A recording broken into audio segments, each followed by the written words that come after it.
पिताजी पण रहेंगे सीताराम जी रहे रजनी कुमार भाई राजे हाँ सहज एडजस्ट करो यस रमण भाई सहज एडजस्ट करजो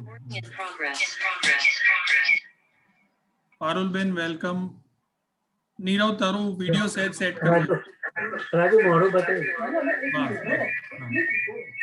जयदीप वेलकम प्रताप सिंह भाई वेलकम खाली राजुल मैडम वेलकम नमस्ते नमस्ते राजुल नमस्ते मैम। आपनो कार्यक्रम છે એના માટે શુભેચ્છા प्रणाम नमस्ते सतीन भाई नमस्ते हाँ नमस्ते राजू हाँ जी શરૂ કરીએ સતીન ભાઈ हाँ 2 મિનિટ બધાને આવી જવા દો हाँ 46 जन जोड़े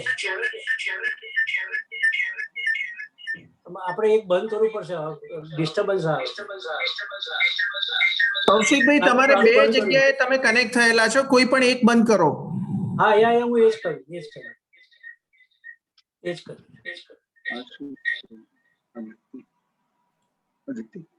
પ્રિયસભાઈ એટલે વિજયભાઈ વેલકમ બધાને જસ્ટ એક રિક્વેસ્ટ છે જો તમે એક જ રૂમમાં બે ડિવાઇસ થી કનેક્ટ થયા હશો તો ઇકો આવશે એટલે કોઈ પણ એક ડિવાઇસ થી કનેક્ટ થજો બરોબર છે બિલકુલ સાચી વાત છે કરી મેં સતીનભાઈ નમસ્કાર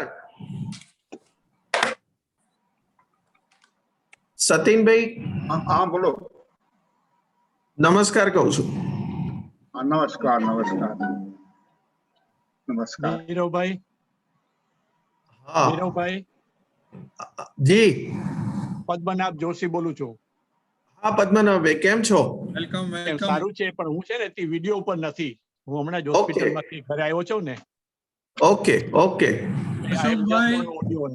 અશોકભાઈ દાદામુનિ પ્રણામ વેલકમ અશોકભાઈ ખરેખર દાદા મુનિ જેવા જ લાગવા માંડ્યા છે હવે એનડીડીબી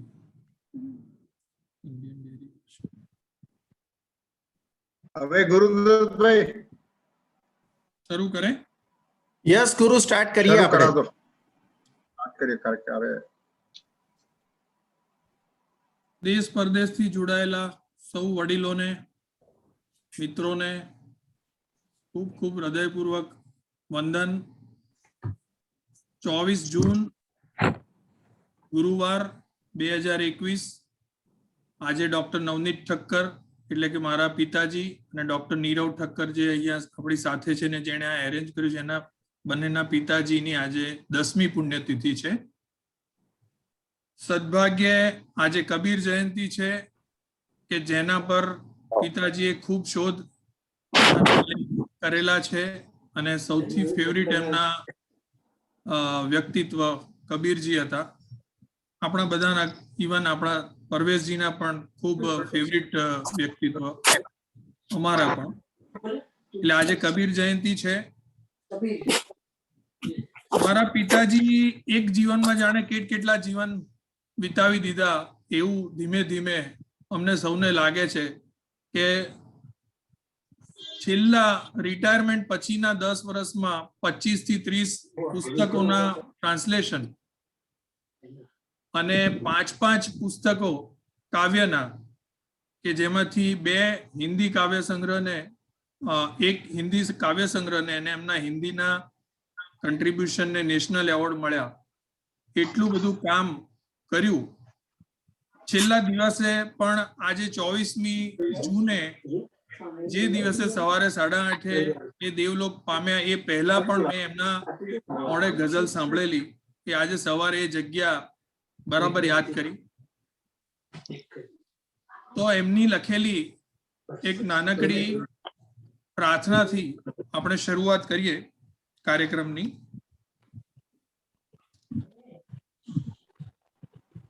સુગંધના પ્રબંધમાં ફૂલો બધા વ્યસ્ત છે એટલે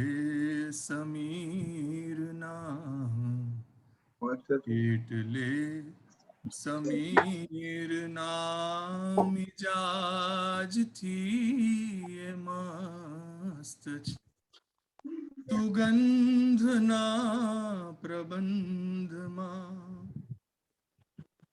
તત્વ એક સત્વ એક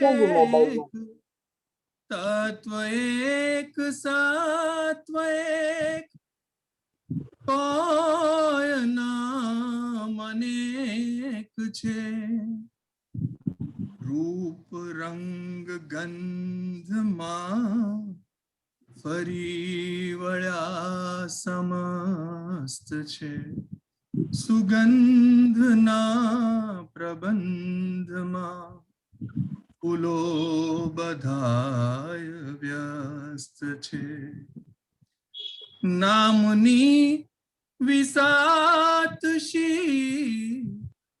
નામની વિસાતશી કામની જ નામના નામની વિસાતશી કામની જ નામના છાપ જે મૂકી ગયા છાપ જે મૂકી ગયા એ જ અહીં પ્રશસ્ત છે સુગંધના પ્રબંધમાં ફૂલો બધાય વ્યસ્ત છે સુગંધના પ્રબંધમાં. આપ સૌને ફરીથી વંદન.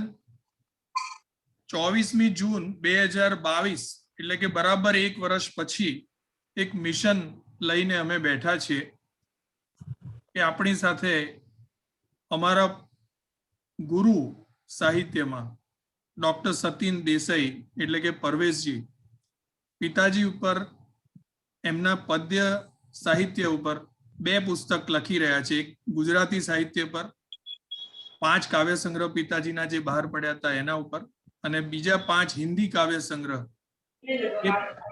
એના ઉપર ખૂબ સુંદર આસ્વાદ લેખન કરી રહ્યા છે.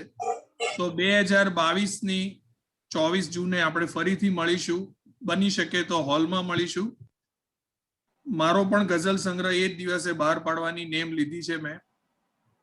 તો આપણે આજે મારા બ્રધર એટલે કે ડોક્ટર નીરવ ઠક્કર મારા પિતાજીના સાહિત્ય સફર વિશે થોડી વાત કરશે અને પછી જે ગઝલ સંગ્રહ અને ગીત પિતાજીના તરાશ્યા છે એનો આસ્વાદ એની ઝલક આપણને પરવેશજી આપશે. તો હું ડોક્ટર નીરવને વિનંતી કરું કે સાહિત્ય સફર આપ સૌને જરાક સંક્ષિપ્તમાં કહી સંભળાવે. સૌને નમસ્તે. નવનીત પર્વ મારા પિતાશ્રી ડોક્ટર નવનીત ઠક્કરની પુણ્યતિથિ પ્રસંગે એમને શ્રદ્ધાંજલિ સ્વરૂપે અમે દર વર્ષે કોઈ કાર્યક્રમ કરીએ છીએ એમના પુણ્યતિથિ કે જન્મદિવસ નિમિત્તે. આજે પણ આવો એક ઉપક્રમ બનાવ્યો છે અને એમાં આપ સૌનું સ્વાગત કરીએ છીએ. આખા કાર્યક્રમની પરિકલ્પનામાં જો મોટો યશ આપવો પડે તો ડોક્ટર સતીનભાઈને આપવો પડે, કારણ કે એમણે એની પાછળ ઘણો બધો સમય અને એમની ઘણી બધી ટેલેન્ટ એની પાછળ એમણે આપેલી છે. કોઈ પણ આવા કાર્યક્રમ હોય ત્યારે અમે મારા પપ્પાના એકદમ અઝીઝ મિત્ર અને બહુ જાણીતા સાહિત્યકાર એવા રજનીકુમાર પંડ્યાને ભૂલી ના શકાય અને અમારા દરેક કાર્યક્રમમાં એમનો સાથ અને સહકાર હંમેશા હોય છે. એવું કહીએ તો ચાલે કે અમારા ખભે ખભા મિલાઈને અમારી સાથે એ દરેક કાર્યક્રમમાં હોય છે. અને એવા જ બીજા વિજયભાઈ ઠક્કર અત્યારે કદાચ જોઈન નથી થઈ શક્યા, યુએસએ હશે, પણ એ દરેક કાર્યક્રમમાં અમને સાથ અને સહકાર એમનો મળી રહેલ છે. આ પ્રસંગે મને 29 ફેબ્રુઆરી 2020 જે દિવસે આપણે એમની જન્મતિથિ સેલિબ્રેટ કરી હતી એની યાદ આવે છે અને એ કાર્યક્રમના આપણે બધાએ માણ્યો તો અને હજી એના સંભાળના બધા લોકો વાગોળે છે. ખેર આજે આપણે આ પેન્ડેમિકના કારણે વર્ચ્યુઅલ માધ્યમથી મળી રહ્યા છે. જો એમની સાહિત્ય સફર મારે એકદમ ટૂંકમાં કહેવી હોય તો એમણે અરવિંદ મિલમાં એક બદલી ભરનાર કામદારથી શરૂ કરી અને હિન્દી સેવી સન્માન જેવા રાષ્ટ્રપતિ એવોર્ડ, એમાંય ખાસ કરીને સાહિત્યકાર તરીકેનો રાષ્ટ્રપતિ એવોર્ડ એમણે મેળવ્યો. અને આ તમામ જર્ની એમની એ શિક્ષણ અને શિક્ષક તરીકે વાયા શિક્ષણ અને શિક્ષક તરીકે થઈ. ટાઈમ્સ ઓફ ઇન્ડિયાએ એક જે ટાઇટલ બાંધ્યું હતું બહુ catchy, a journey from looms to literature. એ બહુ જ સાર્થક છે. એમની જર્ની હવે કામદાર તરીકે લૂમ્સમાંથી થયેલી હતી અને એક બહુ જ સાહિત્યમાં બહુ મેજર કન્ટ્રીબ્યુશન આપી ગયા. એક કવિ તરીકે, એક લેખક તરીકે, એક ભાવાનુવાદક તરીકે, ટૂંકી વાર્તામાં પણ એમણે એમનો હાથ અજમાયો અને શ્રેષ્ઠ ટૂંકી વાર્તાઓ એમણે આપી. એનું જ એક વાર્તાનો આપણે એક નાટક ગયા વર્ષે જે 20મી ફેબ્રુઆરીએ ભજવ્યું હતું ને બહુ બધાને બહુ ગમ્યું હતું. ઘણા લોકોનું એવું કેવું છે કે એમની જે ટૂંકી વાર્તા છે એમાં પ્રેમચંદજીનો થોડોક આમ તમને એનો અણસાર મળે છે. એમની એ ઉપરાંત એમની જે રિસર્ચ થીસીસ હતી હિન્દી કે જીવની પરક ઉપન્યાસ, એ પણ ઉત્તર પ્રદેશમાં બહુ જ પબ્લિશ થઈ અને બહુ જ પ્રશંસનીય રહી. આમ ગુજરાતી ભાષામાં એમના જે કાવ્ય સંગ્રહો છે એમાં ભીની છાલક, ને પછી હવે, છોડો, ટેરવે, ટવક્યા મોર, મૃગજળની રેલમછેલ આવા ગુજરાતી કાવ્ય સંગ્રહ એમણે લખ્યા અને એમના પબ્લિશ થયા. આમ મને હું રોકી નથી શકતો કે એમની બે એક પંક્તિ ટાંકું કે જેથી તમને એમની ડેપ્થ, એમની વિચારોની ડેપ્થ છે એ તમને સ્પર્શી જશે. આંખમાં આખી ગીતા આંજ્યા પછી ગોપીઓ વચ્ચે ભલે તું રાસ કર. આંખમાં આખી ગીતા આંજ્યા પછી ગોપીઓ વચ્ચે ભલે તું રાસ કર. જો અલી કેવો ધીમેથી રસ પીવે, એક ઘૂંટડે જામ ના ખલાસ કર. એવી જ એકદમ જે વાસ્તવિકતાના ધરાતલ ઉપર એ લખતા હતા, બહુ જમીન સાથે જોડાયેલી વ્યક્તિ. એવી જ એક વાત એમણે લખેલી છે, એકલો તારા મરણની જાનમાં પોતે જ તું મોતને જાતે લખી કંકોત્રી તૈયાર થા. એકલો તારા મરણની જાનમાં પોતે જ તું મોતને જાતે લખી કંકોત્રી તૈયાર થા. વાહ વાહ, ક્યા વાત. એટલે એકદમ એમને મેં કીધું જમીન સાથે જોડાયેલા હતા એવી એમની વાત આવતી હતી અને બહુ હૃદયથી વાત આવતી હતી. સતીનભાઈ બહુ ડિટેલમાં તમને એનું રસ દર્શન કરાવશે. રસ્તા ઉપર દરિયો અને ઠળિયા ઉપર ગામ, આંખોમાં ઝાકળ આંજીને નીકળ્યા રમતા રામ. એકદમ તમને સરળતા જોવા મળશે. એવી જ એક બહુ જ ગીત સ્વરૂપે લખાયેલું કે આંખો બોલે તો કંઈક બોલે એવું કે સીધું સોંસરવું હૈયે ચીંધાય. અર્થોના દરિયાને સૂરજના સાથ મળે, વાદળ કઈ એવા બંધાય, પછી વાછોટે વગડા છલકાય. આ એક મેં ગુજરાતી એમની પંક્તિઓની ઝલક આપી. આવી જ હિન્દી કાવ્ય સંગ્રહમાં શાહી ભીગે પલ, તન્હા લમ્હો કી સુરખરૂ લકીરે, એહસાસ સજે અલ્ફાઝ, ચિલમની યાદો કે મहरूમી સાય, આ એમને હિન્દી કાવ્ય સંગ્રહો. એમનું જે ચિંગી કરીને ટૂંકી વાર્તાઓનો જે સંગ્રહ હતો એ પણ મેં કીધું કે તમને એમાં પ્રેમચંદની છાંટ મળે એવી બહુ જ હૃદયસ્પર્શી વાર્તાઓ. હિન્દીમાં અનુવાદ લગભગ 40 થી વધારે પુસ્તકોના એમણે હિન્દી અનુવાદ કરેલા, પણ એમાં જે મહત્વના જે છે હું ઉલ્લેખ કરું છું. વિનોદનામા, વિનોદ ભટ્ટનું જે પુસ્તક હતું એ વિનોદનામા. હમ ઓર પશ્ચિમ, સ્વામીજી સચ્ચિદાનંદનું જે પુસ્તક હતું એમનું એમણે ટ્રાન્સલેશન કરેલું. સરદાર એક સિંહ પુરુષ, રિઝવાન કાદરીનું પુસ્તક. દર્પણ જૂઠ ન બોલે, એ પુસ્તક દિનકરભાઈ જોશીનું પ્રશ્નો પર પૂર્ણ વિરામ. સૌથી મહત્વનું પુસ્તક એક કુંતી કે રજનીકુમાર પંડ્યાનું, અને જે બે વખત દૂરદર્શન ઉપર તેની બહુ લાંબી શ્રેણી આપણે બધાએ જોયેલી. તો એવું કુંતી પુસ્તક પણ એમણે ટ્રાન્સલેટ કરેલું અને એને સાહિત્ય પરિષદ તરફથી એવોર્ડ પણ, ટ્રાન્સલેશનને પણ એવોર્ડ મળેલો. આવું જ તારક મહેતાની જે એમની પોતાની આત્મકથા હતી એ તારક મહેતાની આત્મકથા, આવા કંઈક પુસ્તકો એમણે ઇવન શાહબુદ્દીન રાઠોડનું દર્પણ જૂઠ ન બોલે જે મેં વાત કરીએ, શાહબુદ્દીન રાઠોડનું પુસ્તક, તો આવા હિન્દી પુસ્તકોની એમની એટલે હિન્દી ટ્રાન્સલેશનની એમની જે બહુ જ વિશાળ આખી જર્ની છે ને, એવા પબ્લિશ થયેલા લગભગ 40 થી વધારે પુસ્તકો છે. એમનું જીવન બહુ જ સંઘર્ષમય રહ્યું અને મને એવું લાગે છે કે એમના સંઘર્ષમય જીવનની વાત હું કરું એના કરતા તો સદનસીબે એમની એક વિડીયો કેપ્ચર ક્લિપ છે કે વિડીયોમાં એમણે જ એમના સંઘર્ષની વાત કરેલી હોય અને વિનોદભાઈએ એમનો ઇન્ટરવ્યુ લીધેલો હોય એવી સદભાગ્ય ક્લિપ છે.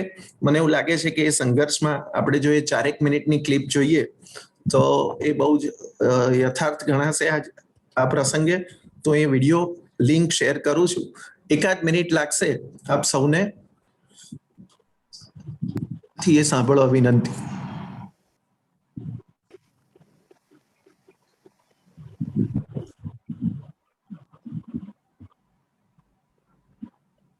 કે સિવાણ એ મારા એ સિવાણે આખું સ્વરૂપ સામે આવ્યું, લોકો તરફથી એને જે આવકાર મળ્યો, માત્ર વિદ્યાર્થીઓ કે શિક્ષકો નહીં. મને એવું લાગે છે કે આ ક્લિપ દેખાય છે બધાને? હા દેખાય છે. દેખાય છે ને? હા દેખાય. દેખાય છે. હા હવે દેખાણી. દેખાય છે. એમ ખ્યાલ છે, મને આપે વાતચીતમાં કહ્યું હતું કે શિક્ષક તરીકે આપ હતા ખરા, આપનો વિષય કોઈ સાહિત્ય કેવું નતો, ટેલરિંગ હતો. એ મારા જીવનનો મને બહુ આમ કહેતા આનંદ થાય છે કે સિવાણ એ મારા એ સિવાણે ટેલરિંગ મારા જીવનને આખી એક નવી દિશા ખોલી નાખી. એટલે મિલ મજૂર જે આપે મારો પરિચય આપતા વખતે કહ્યું કે હું મિલમાં 4 વર્ષ સુધી તાકાત ઉચકતો હતો, પણ એમાંથી મને આ શિક્ષણ ક્ષેત્રમાં લઈ આવનાર આ ટેલરિંગ તે પણ કઈ અમારા કોઈ સંસ્કારગત વારસાગત આવું ટેલરિંગ હતું ને, એ તો કોઈ દિવસ કરશું ને. કોઈ અમારા ઠક્કરો માટે તો તમને કહું કે સરસ 2 પંક્તિ મારા મગજમાં હોય કે ચંદ્ર કે મંગળ ઉપર ઘર બાંધનાર પહેલ વેલો ગમે તે જાતિનો નર હશે, પણ ત્યાં આગળ કરિયાણાની દુકાન ખોલનાર તો પહેલ વેલો ઠક્કર હશે. અરે વાહ, બરાબર છે. એ રીતે અમારા ઠક્કરોની માટે એમ કહી શકાય કે કલમનો ક બોલે ત્યાં સુધી વાંધો નહીં, પણ એ ઠક્કરનો છોકરો જો કવિતાનો ક બોલે ઊંઘમાં તે તો એના બાપા ધોળ મારે. કરિયાણાનો ક હોય. બરાબર છે. એટલે આ રીતે આ જે મેં ટેલરિંગ વિષય મેં લીધો એટલે થોડું ટેલરિંગ શીખ્યું, એના કારણે હું શિક્ષણમાં આવ્યો. અને તે પછી શિક્ષણમાં આવ્યા પછી કોણ જાણે કેમ મને એવું પાછી પીડા, મારી એક સતત પીડા રહી છે નવું શીખવાની, નવું આગળ વધવાની. અને એના કારણે પછી મેં હિન્દી વિષય મારી જાતે તૈયાર કરવાનું શરૂ કર્યું. બરાબર. અને એના કારણે 1965માં હું ટેલરિંગ ટીચરમાંથી 61માં હું ટેલરિંગ ટીચર તરીકે દાખલ થયો અને 65માં હું હિન્દી શિક્ષક બન્યો. હા, અને તે પછી મારું આ સાહિત્ય તરફની અભિરુચિ, લેખન પ્રવૃત્તિની અભિરુચિ વધતી ગઈ. પછી આ તો શિક્ષણ તરીકેમાં આપણે વિદ્યા વ્યાસન થયો, એને કારણે આપણે લખવાનું વાંચવાનો શોખ જાગ્યો, સાહિત્ય અભિરુચિ કહેવાય. પણ હિન્દી વિષય કેમ પસંદ કર્યો? હિન્દી વિષયમાં એટલા માટે હતું કે મારે ભણવું હતું, પણ તે વખતે આ સ્કૂલ સંચાલકોમાં એવી એક ભયંકર કાયદો હતો કે તમે કોઈ આગળ અભ્યાસ ના કરી શકો. એટલે યુનિવર્સિટી શિક્ષણ મારા માટે દરવાજા બંધ હતા. એટલે મને એમ થયું કે હું એવું કંઈક મારી જાતે એક કોઈ વિષય, અને એટલા માટે મેં પછી આ રાષ્ટ્રભાષા પ્રચાર સમિતિ વર્ધાની, પછી વિદ્યાપીઠની, ગુજરાતી વિદ્યાપીઠની જે પેલી પ્રચાર પરીક્ષાઓ જે લેવાય છે એમાં ધીરે ધીરે મેં છેક રાષ્ટ્રભાષા રત્ન થયો, આ બાજુ અને આ બાજુ સેવક થયો. તે પછી મેં હિન્દી શિક્ષક સનદ જે તે વખતે ચાલતી હતી, સિનિયર HSS કહેવાય, એ ડિગ્રી લીધી, જેના કારણે હું BA BEd નહીં હોવા છતાં BA BEd ઇક્વિવેલન્ટ ગણાયો અને મને હિન્દી વિષય મળ્યો ભણાવવા માટે. મને કે હિન્દી વિષય આપણે ગણ્યો એ ગુજરાતનું બહુ મોટું સદભાગ્ય છે. અને હું એટલા માટે માનું છું કે આપણા દર્શકોની જાણ ખાતર કહું કે આપણે હિન્દી પુસ્તકોના ગુજરાતી અનુવાદ તો હવે શરૂ કર્યા, પણ મૂળ આપણે આપણામાંથી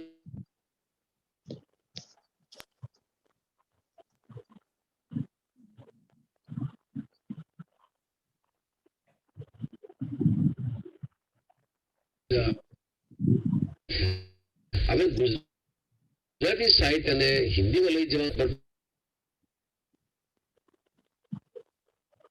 જે કાવ્ય સંગ્રહ છે એનું આપણે હિન્દી કર્યું અને બીજા ઘણા આપણે કર્યા છે. એટલે એ ગુજરાતી સાહિત્ય માટે બીજું કોઈ આ આટલું કામ એક સાથે ન કરત. આપણે કર્યું એનો અમને બહુ આનંદ છે. ના પણ એના માટે તમને કહું કે આ કામ માટે મને તમારો સધિયારો તમારું જે એમ કહી શકાય કે પ્રેરણા કહી શકાય કે ગમે તે, પણ તમને આપણો પરિચય તો હજુ 3 વર્ષ પહેલા જ થયો, પણ એ 3 વર્ષમાં મને એમ લાગે છે કે તમે મને દોડતો કરી દીધો. હું ચાલતો હતો, ઝડપથી ચાલતો હતો, પણ એના બદલે તમે મને દોડતો કરી આપ્યો. અને એમાં એનો યશ તમને જાય છે ને એમાં કુંતી જેવી નવલકથાનો જયારે અનુવાદ તમે આપે મને સોંપ્યો ત્યારે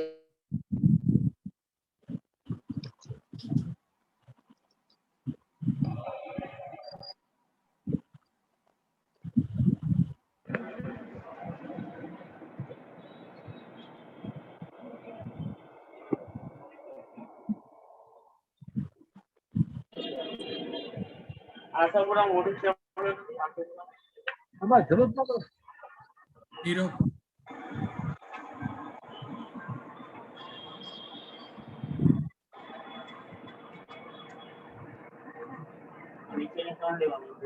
નીરવ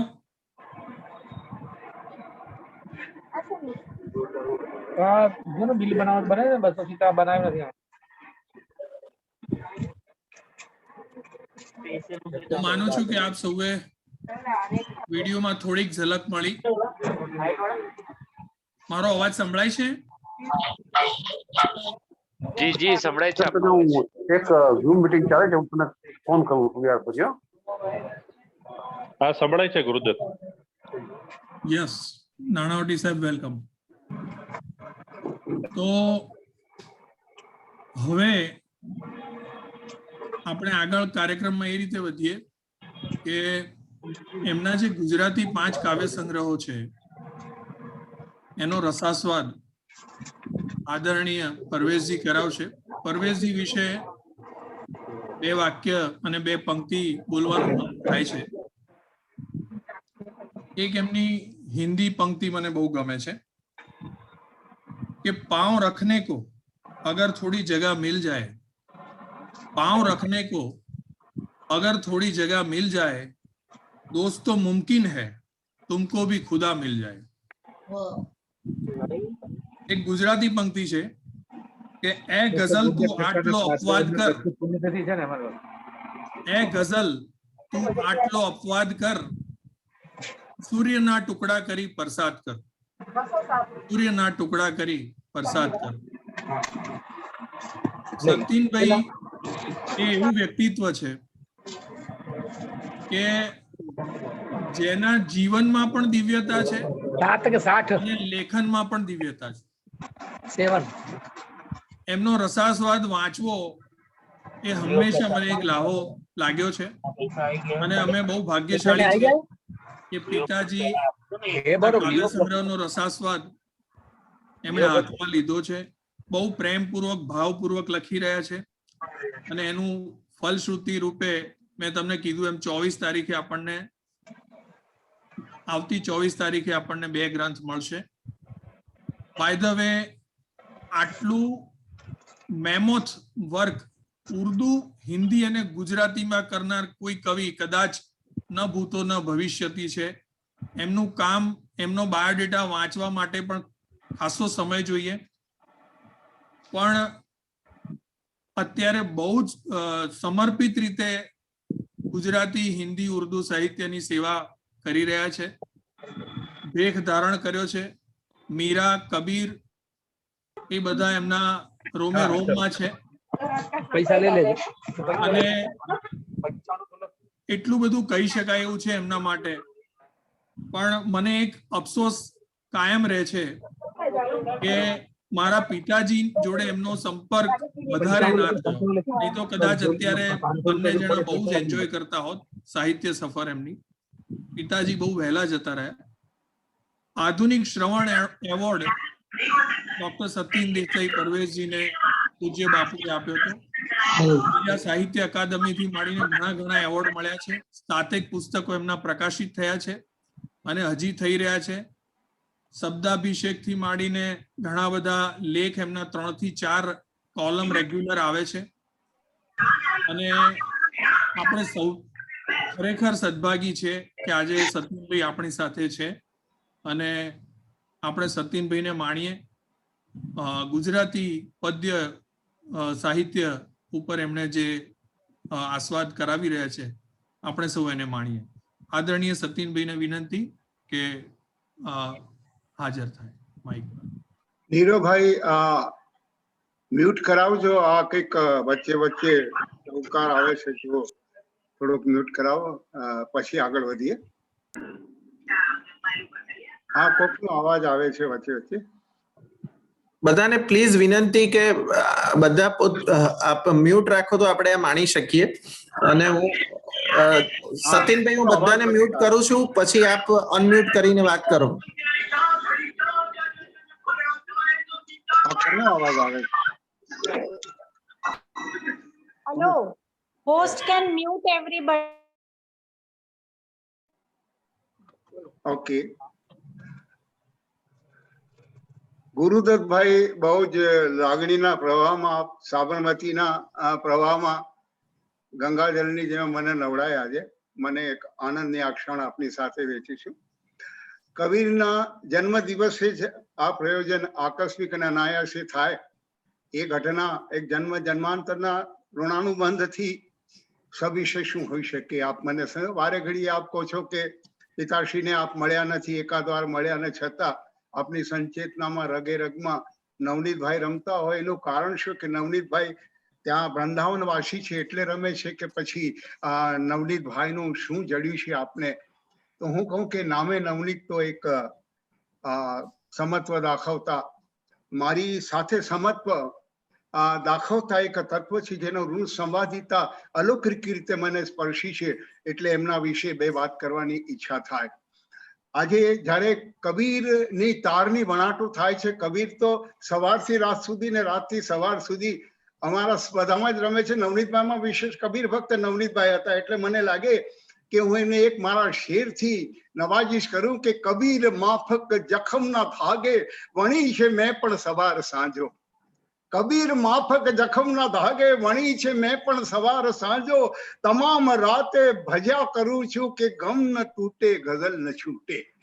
કબીરે જખમના ધાગે વણાટ કરી.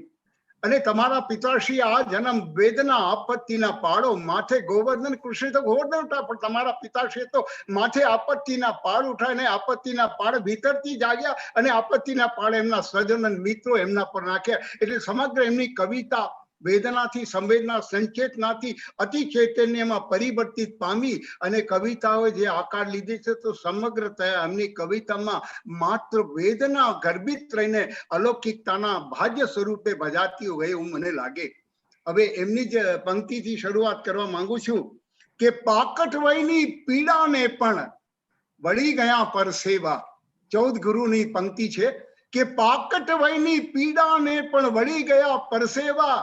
દર્દ મળ્યા છે અમને એવા ગળથુથી માં પીવા. પાકટ વયની પીડાને પણ વળી ગયા પરસેવા. દર્દ મળ્યા છે અમને એવા ગળથુથી માં પીવા. હવે પાકટ વયની પીડા એટલે શું? પીડાની પાકડતા કે વયની પાકડતા, ગમે તે સંદર્ભ હોય, પણ એમને પાકટ વયની પીડા લાવીને અને ગળથુથીમાં પરસેવા પીડા, તો પરસેવાનો સમંદર એમને પેદા કર્યો. જેમ જીગર મુરાદાબાદી કે છે, ये इश्क नहीं आशा इतना तो समझ लीजिए, एक आखा दरिया है और डूब के जाना है. આમને નવનીતભાઈ તો પરસેવાનો દરિયો વહાવીને આગળ નીકળ્યા છે. આ સૃષ્ટિએ એમને આપત્તિ આપી, સંતોને આપત્તિ આપે છે, વેદનાઓ આપે છે અને સંતત્વ પ્રગટે છે. અને આ સૃષ્ટિને સમજણ નથી કે આપણે વેદના આપીએ તો વરદાની સ્વરૂપે નવનીતભાઈ જેવામાં પ્રકટ વરદાની સ્વરૂપે રૂપાંતરિત થાય, તો એના અંકુરો કઈ રીતે ફૂટે તે એ લોકોને સીધી સાદી જબાનમાં વાત કરે છે કે હવે ક્યાં ચોખ્ખે ચોખ્ખું તરફડે છે લોકો. એ લોકોની વાત સીધી જ કરે છે. હવે ક્યાં ચોખ્ખે ચોખ્ખું તરફડે છે લોકો, હવે તો ફૂંકી ફૂંકી ફૂંકીને કરડે છે લોકો. હવે આપ જોઈ શકો કે સીધી સાદી જબાનમાં એમની અભિવ્યક્તિ કરે છે, પરંતુ કાવ્યાત્મક અભિવ્યક્તિ હોવાના લીધે આપણને સ્પર્શે છે. નવનીતભાઈએ 5 કાવ્ય સંગ્રહ આપ્યા, 3 જ મારી પાસે ઉપલબ્ધ હતા. એટલે છોડોની વાત આપણે છાલક પ્રથમ પ્રદર્શિત થઈ. છાલક એટલે સાધારણ ભીંજણા પછી એમને છોડોમાં રૂપાંતરિત, આકાશ હિલ્લોળાથી છોડોમાં એ પ્રવેશી ગયા. પછી એમને પ્રશ્ન થયો કે આકાશ હિલ્લોળાથી છોડો તો થઈ, પણ હવે પ્રશ્ન કે ને પછી હવે એમને ને પછી હવે કાવ્ય સંગ્રહ પ્રકાશિત કર્યો. એમના પ્રશ્નનું કોઈ સમાધાન ન થયું એટલે ટેરવા પર એમને મોર ટહુકાવ્યા. એ મોર પેલા વ્રજધામી મોર નહીં, વનવાસી મોર નહીં, વનરાજીના મોર નહીં, તમારા મનમાં ટહુકતા મોર નહીં, કે આંગણમાં ટહુકતા મોર નહીં. આ મોર નથી, પણ માં અડધો અને એની જોડે હોર છે. મોર એટલે આમ્ર મંજરીના મોર. હવે તમે જોઈ શકો છો કે જે કવિ આવી ઇન્દ્રિય રૂપાંતરણની વાત એના શીર્ષકમાં લાવતો હે. એ કહે છે કે ટેરવે ટહુક્યા મોર, આમ્ર મંજરીના મોર. ટેરવા એટલે સ્પર્શેન્દ્રિયો અને ટહુકો એટલે વાણીન્દ્રિયો. સ્પર્શેન્દ્રિયનો વાણીન્દ્રિયમાં રૂપાંતર થાય સજીવા રૂપણ દ્વારા, અને ગુજરાતી સાહિત્યમાં ઇન્દ્રિય વ્યત્યય અલંકાર કહેવાય છે.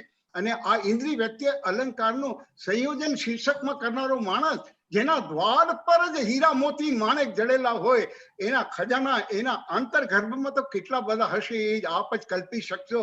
રાજેન્દ્ર શુક્લ કહે છે કે નિરખું અને નીચોવું નિતારું જબાનમાં, નિરખું અને નીચોવું નિતારું જબાનમાં, આ આંખની ચમકને ભરી જવું કાનમાં. નિરખું દ્રષ્ટિ ઇન્દ્ર, જબાનમાં નિતારું વાણીન્દ્રિય, અને કર્ણેન્દ્ર એટલે શ્રવણેન્દ્ર. દ્રષ્ટિ, શ્રુતિ ને વાણીના ત્રણના મેટામોર્ફોસિસ આંતર રૂપાંતરણ કરીને જે ઇન્દ્રિય વ્યયત્વ ઉઘાડતા ગુરુવર, એ ગુરુવરની ચૈતન્યની ધારામાં જ નવનીતભાઈ વયા છે. તો કોણ કે છે? રાજેન્દ્ર શુક્લ કે સતીન દેસાઈથી સહેજે દૂર છે, તમે એને સહેજે અળગા ના માનો. એ તો એની ગીતમાં લખે છે. એમના ગીતની પંક્તિ આપને કહું કે ગીત વેચવા નીકળ્યા તા ભાઈ, ગોરસિયા મટકીમાં લઈ. હવે તમે જો કે નવનીત વૃંદાવનના નવનીતની વાત કરે છે કે ગીત વેચવા નીકળ્યા તા ભાઈ, ગોરસિયા મટકીમાં લઈ, ને વૃંદાવનના વચેટિયાઓ ચૂંથે છે ચપટીમાં લઈ. 15 ગુરુનું ગીત છે. હવે એ કહે છે કે હું તો ગીત, મારી સર્જની, મારો ભીતરનો આનંદ નિજાનંદ એ વેચવા માટે નીકળ્યો હતો, અને વછેટિયાઓને ધૈર્ય ના રહી તો ચપટીમાં ચૂથી ચૂથીને એની વેદનાગ્રસ્ત કરી દીધી. આમ નવનીતભાઈ વક્રોક્તિમાં, આ ગીતમાં વક્રોક્તિમાં એ વૃદ્ધામની વાત નથી કરતા. એ વક્રોક્તિમાં કહે છે કે આપણે કંઈક સંપૂર્ણતયા કંઈકને આપવા ભેટ વરદાનમાં જઈએ ને તો પણ લોકો એને ચૂથી નાખતા હોય છે. આ સંવેદના નવનીતભાઈએ આ જન્મ જીવી છે. ટેરવે ટહુક્યા મોરની આખી જયારે વાત કરીએ ત્યારે એના એક પ્રથમ ગીતના મુખડામાં એને ફરી ટેરવે મોર ટવકાવ્યા છે.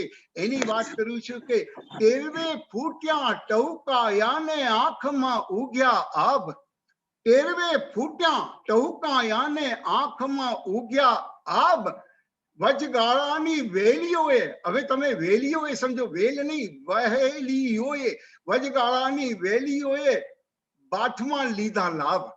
આ 14 ગુરુનું છે. હવે એ કહે છે ટેરવે ફૂટ્યા ટહુકાઓને, ટેરવે ફૂટ્યા ટહુકાયાને આંખે ઉગ્યા આભ. 3 ક્રિયાપદનું એક પંક્તિમાં ઉપયોગ કરવો બહુ જ મુશ્કેલ છે. લોકોને પ્રતીકની જરૂર પડે. આ 3 ક્રિયાપદ લાવીને પહેલા ટેરવે ફૂટવું, પછી ટહુકું, અને આંખમાં આભનું ઉભવાની જે વાત, આભ ઊંચી ઇલોડ આકાશી વૃક્ષનું એક આખું સ્પંદન જગાયા પછી વચેટિયા હોય, વચગાળાના વચેટિયાઓ, વેલિયાઓ, નિરાધાર વેલો એમને વળગી પડ્યા. નિરાધાર કેટલા બધા એમને આ જીવનમાં વળગ્યા છે મને ખબર નથી ગુરુદત્તભાઈ, પણ નિરાધારો એમને પુષ્કળ વળગ્યા. વેલ સ્વરૂપે લપેટાયા છે, અને વૃક્ષ વિચારું શું કરે, એમનું કાવ્યનું વૃક્ષ શું કરે. આ બાજુ માખણ લૂંટે વચેટિયાઓ વૃંદાવનના, ને આ બાજુ પેલી વેલ છે ને એને વિટળાઈને એને લૂંટે. તો આ એમનું એક કર્મ હતું. એ નિસ્વાર્થ ભાવે નિર્લેપ રીતે આ બધું સહન કરતા જતા હતા. એટલે જ એમણે એક વક્રોક્તિમાં પ્રસ્તાવનામાં કહ્યું છે કે ભલે મને અકવિ માનતા હોય, હું સિદ્ધ હસ્ત કવિ છું, પરંતુ અકવિ નથી. અને મારા સ્તન પ્રદેશમાંથી, મારા મનના સ્તનમાંથી જે સ્રાવ વહે છે, દૂધ રૂપે વહે છે, એની સર્જના થઈ છે આમાં. અને એ તમને ધરું છું અને તમે એનો આનંદ લેશો ને તો મારી ચેતનામાં વિકાસ થશે. એટલે હું પણ કહું છું કે મેં माँ के सीने से टपका हुआ एक दूध का कतरा, मैं माँ के सीने से टपका हुआ एक दूध का कतरा, मुझे पीले समझ आ जाएगा रंगे गजल क्या है. નવનીતભાઈ ને સમજવો તો માના સ્તનમાંથી, એમના મનના સ્તનમાંથી ટપકતા દૂધના કતરાઓના રંગ તમે નિરીક્ષણ કરો ને એને પીઓ તો ખબર પડે. હવે આગળ વધીને હું વાત કરું છું એમની ગઝલ વિશેની વાત કરીએ. આ રૂપ સ્વરૂપ આમ બદલાય છે એટલે થોડી મને તકલીફ પડે આ ઝૂમમાં, છતાં આપણે એની ગઝલો વિશેની વાત કરીએ. એમની ગઝલમાં જે વૃત્તિઓ, દ્રઢ સંકલ્પો, આધ્યાત્મિકતાઓ બધી જે આવી છે એને વાત કરું છું. 2 શેરથી, એક જ ગઝલના 2 શેર આપણે સંભળાવું છું કે તોફાન છે ને નાવ હંકારવી પણ છે. હવે આ કે છે, આખું દ્રશ્ય જોજો. તોફાન છે ને નાવ હંકારવી પણ છે, રેલાથી પંટાઈને એક ડગ ભર્યું બીજું. ગુરુદત્તભાઈ એ શું કહે છે? તોફાન છે ને નાવ હંકારવી પણ છે. હવે તમે આખી વિષય વસ્તુ જો, શબ્દ ચિત્ર જો, સમંદરી તોફાનની વાત નથી, અહીં આંતર સત્વના તોફાનની વાત છે અને આંતર સત્વના વાહક પ્રાણની વાત છે કે ભીતરમાં ઘણા ગમે તેટલા તોફાન હોય ત્યારે પણ મારે નાવ રહિત થઈને આગળ જવું છે. રાજેન્દ્ર શુક્લ તો કહે છે સફર અટકતી નથી, કઈ તૂફાન ટકરાતા, દિશા બદલતો નથી, હું જહાજ બદલું છું. નવનીતભાઈ તો ડગ ભરે છે જડ ઉપર. આ એક ખાસ એક ડગ ભર્યું બીજું. રેલાથી ફંટાઈને, રૂઢીથી ફંટાઈને, તોફાનમાં ડગ ભરીને વાસુદેવ જેમ જમના નદીની પાર જેમ થાય, વચ્ચોવચ્ચ એટલે દરિયો કરે માર્ગ મને, મારો શેર છે, વચ્ચોવચ્ચ એટલે દરિયો કરે માર્ગ મને, પગે ચાલી પડું છું વાણમાં હોતો નથી. આ નબી પૈગંબરની વાત છે. એ સંજ્ઞામાં એ ડગ ભરે છે. અને બીજા શેરને કે છે કે સાધનાના શ્વાસો રૂંધાઈ ગયા તો પણ. હવે સાધનાના શ્વાસોને કોણ રૂંધે?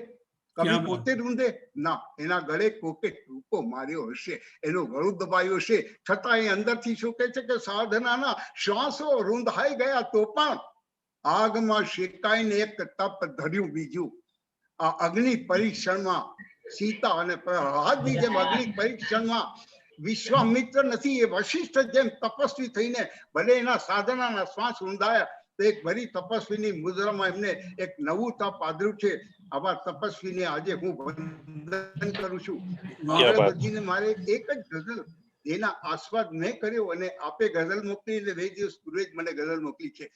એ ગઝલમાં મને બહુ જ ગમ્યું અને તોફાની તાંડવમાં શબ્દાભિષેક કોલમમાં એને છાપ્યો. એ ગઝલ વિશે ફરી મારે વાત કરવી છે.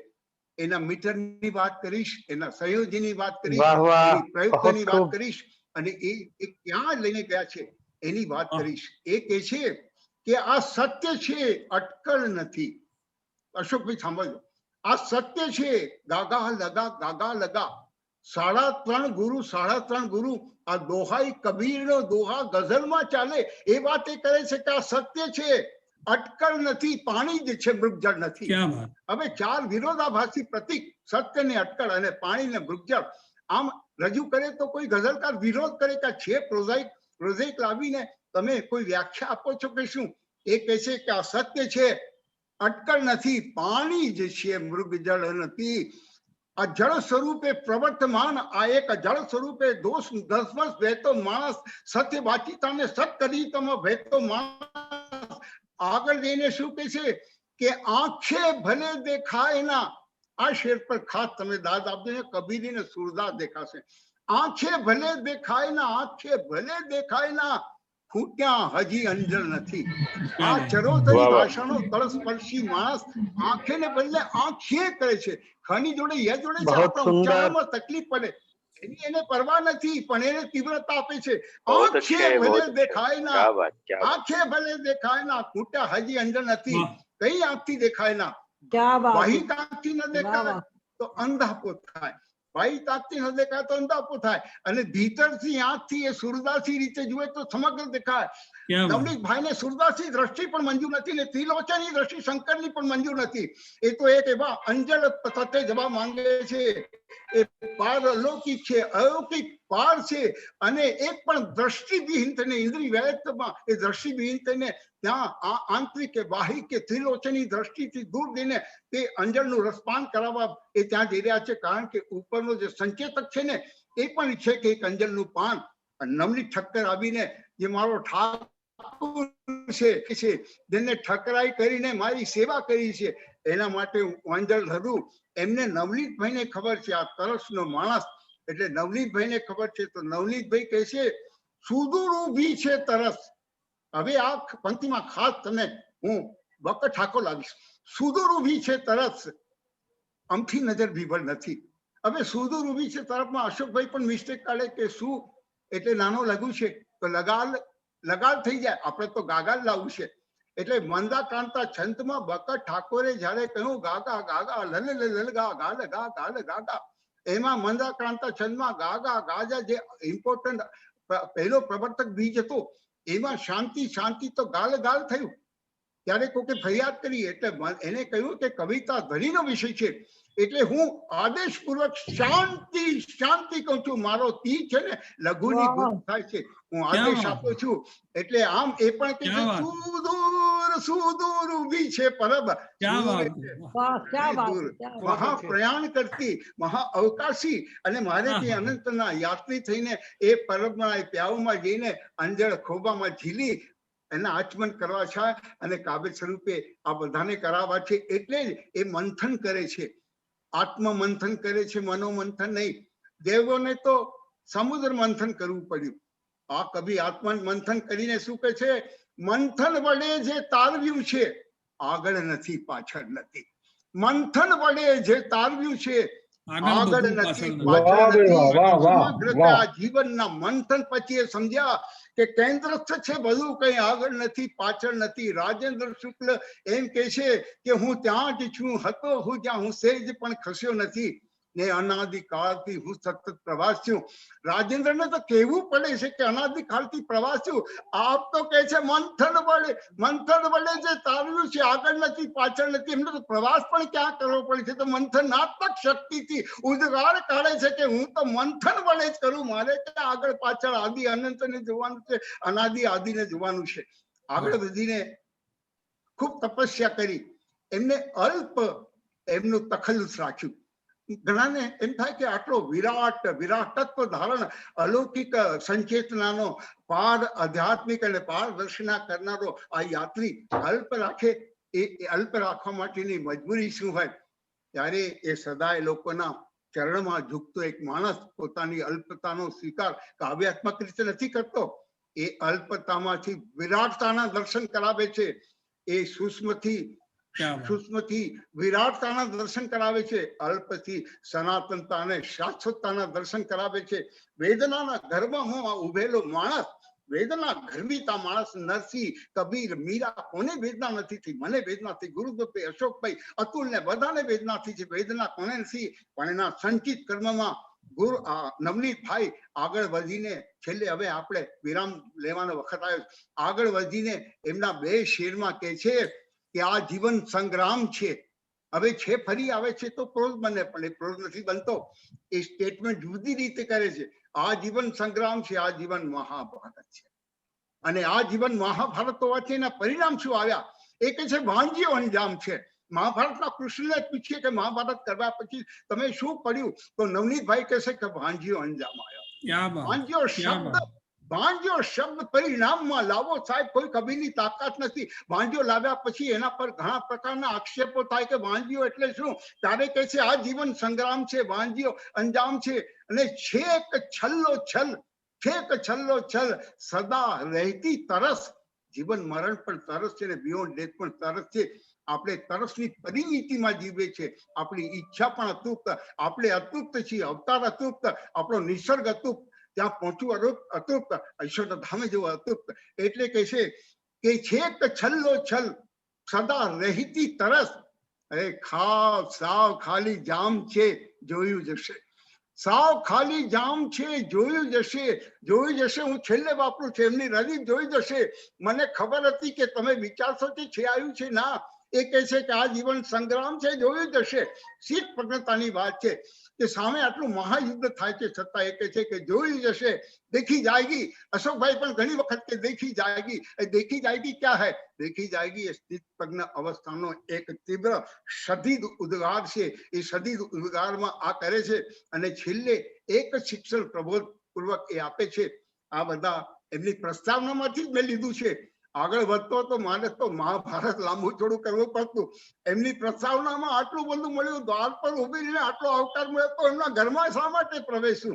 એવું ત્યાં જ આલિંગન ના કરું. એટલે છેલ્લે એ શું કે છે કે બેઉ પલડા અને સદા સમતોલ કર. હવે આ સાહેબ અંતિમ અવસ્થામાં આપે આ બહુ જ દીર્ઘ કાન માંડીને સાંભળવાની છે. આ ગીતાના અધ્યાય કરતા પણ વિશેષ મહત્વ ધારણ કરે છે. દેવું પલડાને સદા સમતોલ કર, આપ લેમાં એક સરખો તોલ કર. વાહ, માણસ માટે અશક્ય વસ્તુ છે, અશક્ય વસ્તુ છે. ઈશ્વર માટે પણ બેઉ પલડા સમતોલ રાખવા અશક્ય છે. ઈશ્વર પર ભૂલ કરે. એ કહે છે બે ઈશ્વરની સમાધિતા કરે છે. બેઉ પલડાને સદા સમતોલ કર. માણસને કહે છે આપ લેમાં એક સરખો તોલ કર. અને જ્યારે બંને ઘટે ત્યારે શું કે છે? ત્યારે શું કે છે અનુપમ, છે અનુપમ, અદ્વિતીય છે અનુપમ. આજ પણ મીરા લગન. આ બંને થાય તો અનુપમ મીરા લગનનું પ્રાગટ્ય થાય. એ કબીરની જન્મ દિવસે મીરાઈ અવતાર આપણને ફરી હાથ લાગે છે. એના જનકારથી હું જનકૃત છું અને કહે છે અનુપમ આજ પણ મીરા લગન. એ જ મસ્તીમાં સદાએ ડોલ કર. હવે ડોલ કર આમ જોઈએ તો કાવ્યાત્મક રીતે અધૂરું કહેવાય. ડોલ કર એટલે શું? ડોલન કર. પણ આ બંધો છે ને એવી રીતે પ્રયુક્તિ જોડે છે કે ડોલ કર એટલે ડોલ્યા કર. આપણે ડોલ્યા સમજવાનું છે તો ડોલ કર કે છે. ડોલ એટલે શું? એ નામ છે. આ ડોલ્યા કર એટલે એ ડોલ નામવાચક ક્રિયાપદને પણ એ આ રીતે ઉપયોગ કરીને નવનીતભાઈએ અલગ પ્રકારનું ભાષા વિધાન, ભાષા સાહિત્ય, ભાષા પ્રયુક્તિ, ભાષા સંયોજન કર્યું. એટલે માટે નવનીતભાઈને ફરી ટેરવે ટહુક્યા મોર. આપણા ટેરવા પર મંજરી ટહુકાવા માટે આમર મંજરી. વરસાદના સિઝનમાં જેટલી પણ મંજરીઓ ટહુકતી હોય એ નવનીતભાઈના કાવ્ય સંગ્રહના ગીત અને ગઝલ ગાયા વગર અધૂરી છે એમ કહીને હું વિરમું છું. આપણે ઉર્દુ માટે ફરી ભેગા થઈશું. અદ્ભુત. અદ્ભુત એટલે ખરેખર અદ્ભુત. પરવેશજી, તમારી પાસે અભિવ્યક્તિની જે ઓરિજિનાલિટી છે, તમારી પોતીકી જે એક શૈલી છે, કોટી પ્રણામ, ગજબની છે. તમારી પાસે સાહિત્યનું જે જનૂન છે અને એના લીધે તમે અમને બધાને જે ખેંચીને લઈ જાઓ છો અને કોઈ શબ્દ નથી.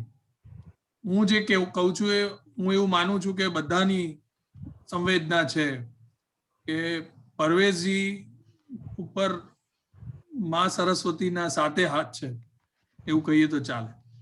4 હાથ. તો આગળ વધીએ. ગુજરાતી વિશે વાત કરી, એમના ગુજરાતી કાવ્ય સંગ્રહ વિશે.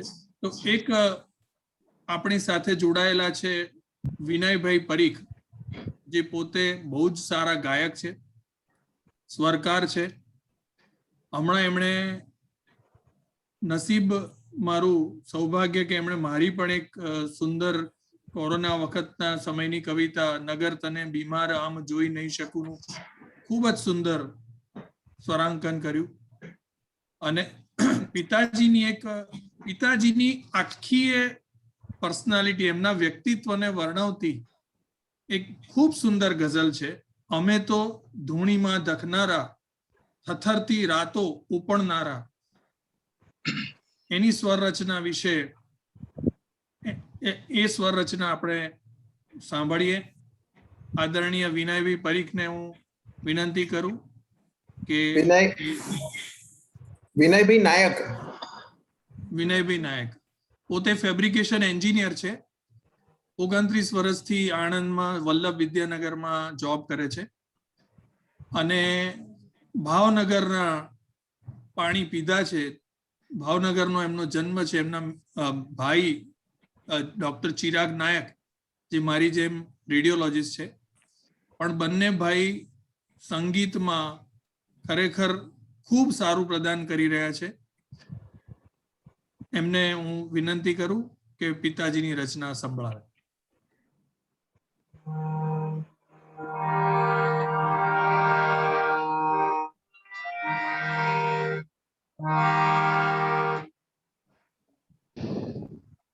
હેલો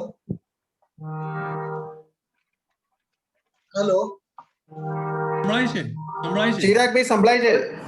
અરે વિનયભાઈ સંભળાય છે. વિનયભાઈ? મીરુભાઈ અને ગુરુદત્ત સાહેબનો ખૂબ ખૂબ આભાર કે મને આવા પ્રસંગે તક આપી અને હું આપની સમક્ષ જે રજૂ કરું છું એ નવનીતભાઈ પોતે પોતાના માટે જ જે લખેલું છે એ શબ્દો ગાવાની મને તક મળી એ બદલ હું ખૂબ ધન્યતા અનુભવું છું આ સમયે. અમે તો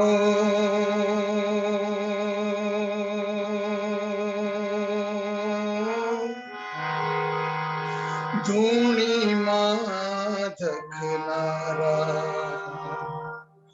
અમે તો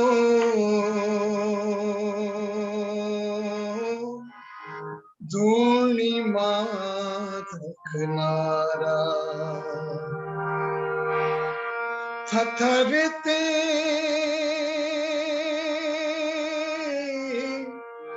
થથરતે થથરતે રાતો પણનારા, ધૂણીમાં ધખનારા, અમે તો ધૂણીમાં ધખનારા.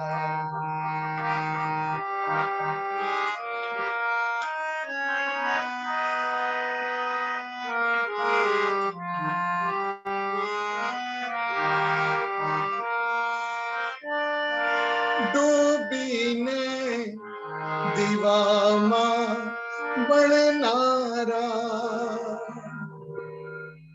ડૂબીને દીવામાં બળનારા,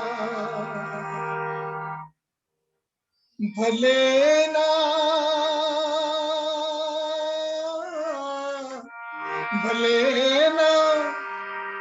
ભલેના દેખે દેખણહારા, ધૂણીમાં ધખનારા, અમે તો ધૂણીમાં ધખનારા.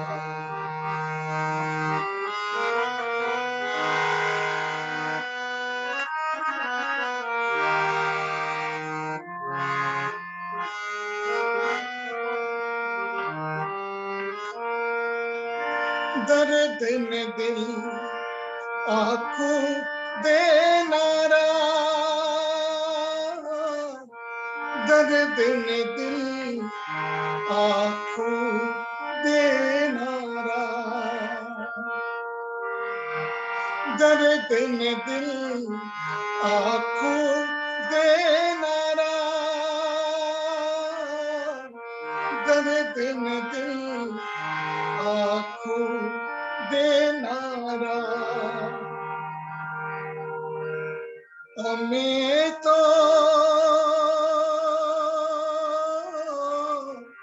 हमें तो हमें तो જીવ્યા છે જબકારા,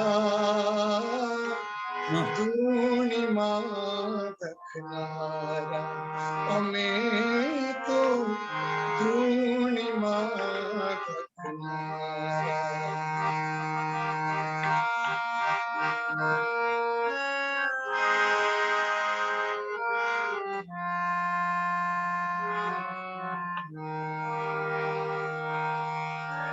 सुने बस विनती है करतारा, सुने बस विनती है करतारा, हवे ना कहशो के दोबारा धूनी माधकनारा हमें तो धूनी माधकनारा थथरती रातों पुणनारा धूनी माधकनारा हमें तो धूनी माधकनारा।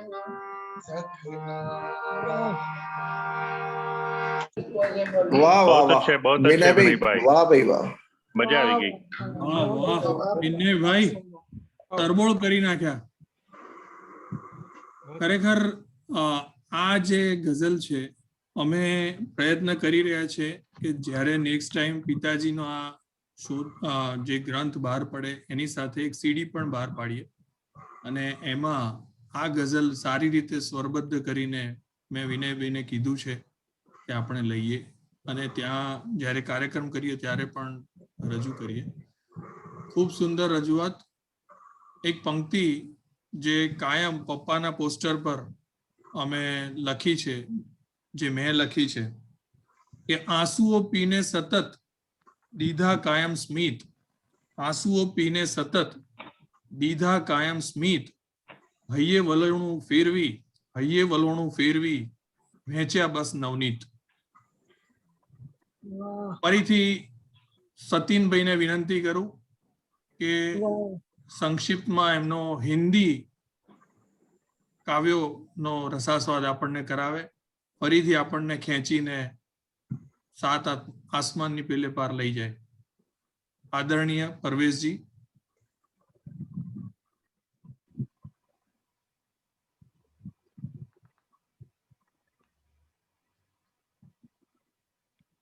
हाँ, आदरीन, अब हिंदी जबान में आपसे बात करता हूँ. मेरे फिल्मी दोस्त मदन पाल पिछली साले इंतकाल फरमा गए. उनके दो मिसरे आपको अर्ज करता हूँ और ये नवनीत भाई के लागू पड़ते इसीलिए मैं आपको अर्ज करता हूँ. उन्हें वो फरमा रहे हैं कि हर एक बात पे बिक जाने को तैयार नहीं, हर एक बात पे बिक जाने को तैयार नहीं, ये मेरा दिल है तेरे शहर का बाजार नहीं. हर एक बात पे बिक जाने को तैयार नहीं, ये मेरा दिल है तेरे शहर का बाजार नहीं. नवनीत भाई माटे तो ये मदन पाले तो भूल करी कि हर एक बात पे नहीं, किसी भी बात पे बिक जाने को तैयार नहीं, ये मेरा दिल है तेरे, ये मेरी कविता है तेरे शहर का बाजार नहीं.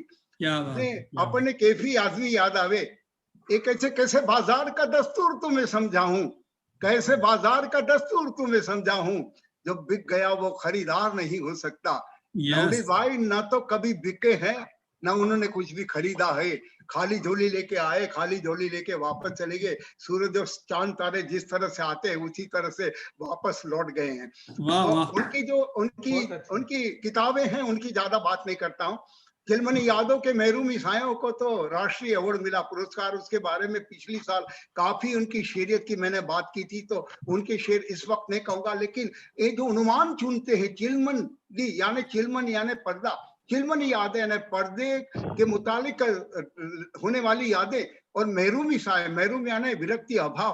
तो चिलमन जो पर्दे में पीछे छिपी यादों के अभावयुक्त सायों को जो लाते हैं, तो खाली अनुमान देख के उनको अवार्ड क्यों नहीं दिया जाए?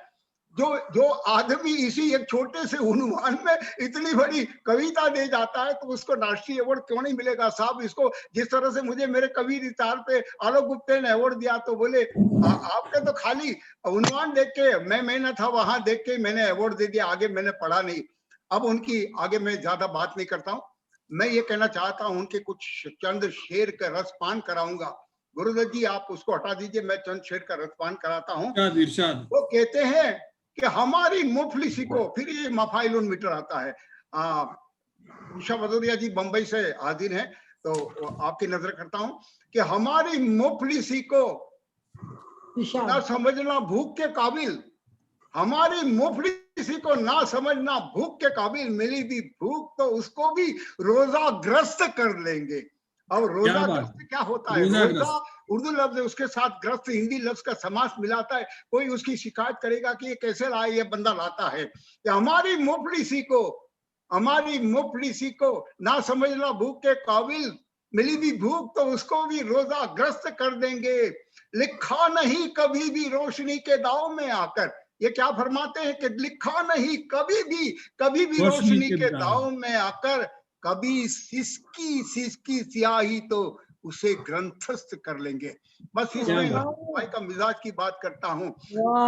छोड़ो रोजा की बात, छोड़ो भूख को इबादत बना देता, 30 दिन का सफर पुत्र खुदाई की तरफ है, रोजे की बात हम नहीं करते। ये क्या कहते हैं कि कभी भी लिखा नहीं कभी भी रोशनी के दाव में आकर, वो रोशनी का कौन सा दाव है? कभी अलौकिक रोशनी दाव खेलती? आपकी दहलीज का दिया दाव खेलता है, मंदिर का दिया दाव खेलता है, कब्र में रखा दिया दाव खेलता है? वो नहीं खेलता है। वो कौन सा दिया दाव खेलता है? आपके साथ वही दिया दाव खेलता है जो आभासी होता है, जिसके प्रसिद्धि शोहरत के पीछे, आपकी लालच के पीछे, उस रोशनी के पीछे भागते हो। वो दिया आपको अंधेरे में डाल देता है। इन्हें पहले से मालूम था कि मुझे शोहरत की रोशनी नहीं चाहिए, इसीलिए कभी भी वो दाव में आकर, और उन्होंने ग्रंथ भी कैसे कहे, उन्होंने स्याही को तड़पते हुए देखा। शाही भी चाहती थी कि सही कलमकार कलम डूबो के उसको ग्रंथस्थ करे। तो नवनीत भाई ने स्याही में जब शाही रोने लगी तो अपनी कलम डूबा के 1-2 कलाम ने उसको ग्रंथस्थ किए। ये बंदे ने क्या क्या नहीं किया उसकी बात करता हूँ। 2 शेर और करता हूँ, अपने पास 8-10 मिनट है। 2 शेर वो क्या कहते हैं कि यहाँ सोना मना है, फिर वही मीटर है, लगा गागा लगा गागा। यहाँ सोना मना है, यहाँ होना मना है। यहाँ सोना मना है, यहाँ होना मना है, छलक भी जाए आंसू तो यहाँ रोना मना है। और यहाँ पे बांटने की बात न करना कभी गाफिल, गफलत में आके किसी को जिगर मुरादा की बात की तरफ मेरा पैगाम मोहब्बत है, जहां तक पहुंचे वाली बात मत करना। ये बदला हुआ जमाना है। वो क्या कहते हैं, यहाँ पे बांटने की बात मत करना कभी गाफिल, हड़पना सीख लो, हड़पना सीख लो, बिस्मिल यहाँ खोना मना है। आप घायल है। जगदीश नवरी साहब कहते हैं कि सबने मुझसे हड़पा है, सब वाल्मीकि के लिबास में आके वालिया होके मुझे लुट गए। आप तो वाल्मीकि क्यों होते हैं? आप भी वालिया हो जाओ, तभी ये जिंदगी जीने देगी। हड़पना सीख लो, बिस्मिल यहाँ खोना मना है। 2 शेर की और बात करता हूँ, ज्यादा वक्त नहीं है तो 2 शेर की और मैं ला पे बात करता हूँ। इसकी रूहानियत देखो। ये कहते हैं कि नाव की बातें समंदर से नहीं, नाव की बातें भंवर से पूछ लो। तो नाव की बातें, फिर नाव आती, गुजराती वाली नाव यहाँ आती। नाव की बातें भंवर से पूछ लो, बस मुझे डूबता साहिल ज्ञात है, बस मुझे डूबता किनारा ज्ञात है। अब आप देखिए कि नाव की बात भंवर से पूछता है, क्यों? पूछ लो। जिनको नाव क्या करती है, भंवर क्या करते, तूफान क्या करते, नाव उस पार ले जाती कि नहीं, इस पार डुबोती, कहाँ रखती, मौजे कहाँ उछलती, हमें इससे कोई मतलब नहीं। हमें तो गुलजार वाला वो चाहिए कि पानियों में बह रहे हैं कहीं किनारे टूटे हुए। ये कहते हैं कि एक रुकता की बात करो, जब किनारा डूब जाता है, सैलाब आता है तो जल थल एक हो जाता है। मेरा कहने का मतलब है ये एक रुकता का कवि है और किसी भिन्न सरहदों पे रहने वाला कवि नहीं। वो बोले सब किनारे को मिटा दो, हमको जलथल साम्यवादिता चाहिए, एक रुकता चाहिए। आगे जाके आईने की बात अच्छे अंदाज से करते हैं, तो मैं आईने को आपके सामने लाता हूँ कि हूबहू तस्वीर मेरी ना दिखाई है। इसका मीटर भी वही है, गाल गागा गाल गागा गाल गागा, पर है लगा के गुरु बढ़ाते बड़ा मुश्किल काम है। हूबहू तस्वीर मेरी ना दिखाई है, ना दिखाई है, आईने ने बेरुखी कैसी निभाई है। क्या बात है। आईना तो बिंब साजी करता है, आपका रूप स्वरूप दिखाता है। आईने में आपका चेहरा दिखेगा, आपका पैकेट दिखेगा, आपका अक्स दिखेगा, तस्वीर कैसे दिखेगी? तो कोई ये जो नक्काद होते हैं ना, बदमिजाजी नक्काब, हवा लगी इनके दिमाग में, वो बोलेंगे क्या आईना तस्वीर कैसे आपकी दिखाएगा? ये तस्वीर का थोड़ी है। ये आदमी ने, ये शख्स ने आईने को तस्वीर बनाई दी, आईने को तस्वीरकार बनाया, आईने को बिंब साजी के लिए नहीं बनाया, तस्वीरकार बनाया। और आईने को कहता है जो तस्वीर भगवान ने मेरी बनाई थी, असली तस्वीर, मुझे तू क्यों नहीं दिखाता है, वो बेरुखी तू क्यों करता है? तो आईने के तमसील को तस्वीर बनाने वाला, तस्वीरकार बनाने वाला अगर फनकार कोई देखा है उषा बहन, तो पहला फनकार नवनीत भाई शख्स को देखा। आगे जाके ये और एक बार कबीराने की बात करता हूँ, दोहाई की बात करता हूँ। ये दोहे किस तरह से लाते हैं, काफिराना अंदाज में, कहीं गालिब से लेके મરીઝ બી એ કહેતે કે પીઠામાં મારું માન સતત હાજરીથી છે, મંદિરમાં રોજ જાઉં તો કોણ આવકાર દે. એ તો સીધી જ વાત કરે છે કે પીઠામાં જાऊं तो બધા આમ કરે, મંદિરમાં જાऊं तो कौन મને આવકાર दे. ये अलग अंदाज से बात करते. कबीर के जन्मदिन पे इनके कबीर जाई दोहे की मैं बात करना चाहता हूँ. वो कहता है कि मौला रचाए मस्जिद, मौला रचाए मस्जिद और मंदिर पंडित. 12 गुरु है, 6 गुरु आप बांट लो, ये दोहाई बात है. मौला रचाए मंडित, बड़ी नजाकत से कहते हैं, मौला रचाए मंडित और मौला रचाए मस्जिद और मंदिर पंडित, अपनी डफली अपना राग गूंज न पाए संगीत. अरे मौला अपने स्वार्थ में मस्जिद लगाता है, अजान पढ़वाता है, बांग लगाता है, साजिद करता है, नमाज पढ़वाता है, अपनी डफली बजाता है. उसको देख के हमारा पंडित मंत्र फूकता है, मंदिर में मूर्ति का अनुष्ठान करता है. ये क्या कहता है, मौला रचाए मस्जिद और मंदिर पंडित, अपनी डफली अपना राग गूंज न पाए संगीत. तो अलौकिक भक्ति संगीत जो मीरा नरसी ने बजाया किया वो कैसे गूंजेगा. फिर ये कहते दाने हो या मन के, डोर कहो या धागा. आप देख लीजिए साहब, कबीर है. दाने है या मन के डोर कहो या धागा, दाने हो या मन के डोर कहो या धागा, एक सूत्र में बांधे कैसे सबके मन है खंडित.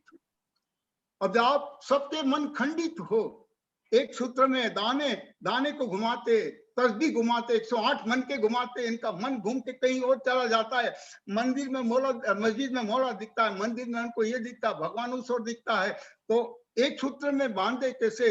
नवनीत भाई की जो सबसे प्रॉब्लम थी, एक सूत्र में लोग नहीं बने, ना तो इनके साथ बंधे, ना खुदाई के साथ बंधे, ना खिलाई के साथ बंधे, ना कायनात के साथ बंधे.